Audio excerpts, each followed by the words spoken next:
Earlier today, I met Christina Schmid, who made tonight's documentary for Panorama. She began by telling me of the kind of pressures her late husband faced. Well, he said they were pretty relentless, and that after, I think around the 4 or 5 month stage, he was kind of creaking. And they were creaking? Well, they were working under quite harsh conditions, so 50-degree heat, and doing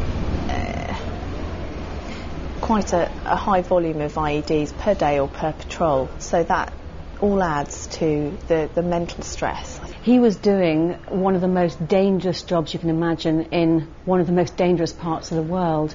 Do you feel that he was properly supported? I feel that there could have been things that would have helped him and the team, work to more efficiently and been better rested. All of these things in terms I've touched on and talked about before. So in terms of armoured vehicles, that would mean that there were less time on the ground and they were less exposed. All of these kind of things would have helped. Did you discover anything during the course of the filming for this documentary that came as news to you in terms of the way he was treated?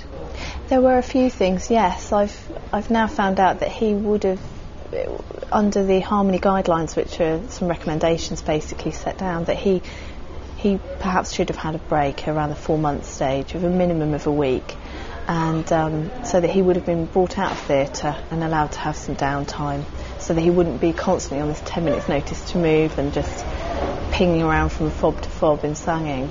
Did you have any conversations with him where he said, this is too much? Yes, he did say quite a few times, and even that week prior to him dying, just a couple of days before he died, he did say, can you come get me? I'm hanging out, those sort of sayings, and just saying I'm shattered. Because you said he had some kind of strange he almost a premonition that he wasn't going to come back. What was that about? Well, I moved quarters mid-tour, and a couple of months before, 6-7 weeks prior to him dying, and he did say, don't unpack my stuff because I really don't know if I'm coming back. I don't think I am. And I remember having sort of a conversation with him saying, come on, you've got to be positive. And he said, no, really, you've got to be realistic. I may not, and this is what I really want to happen. What do you think your late husband, Olaf Oz, would make of what you're doing now since his death? Well, I know he said, at any opportunity you need to raise awareness and you need to let people know exactly what we're doing out here and how hard we're working. And I know that his feelings on that they should be better paid, that they ought to be supported in teams, and that they do need better quality kit, and that they need the MOD to be as responsive and deliver to them what they feel they're delivering back to us. And I absolutely support him in that, and that's why I've come out and say these things.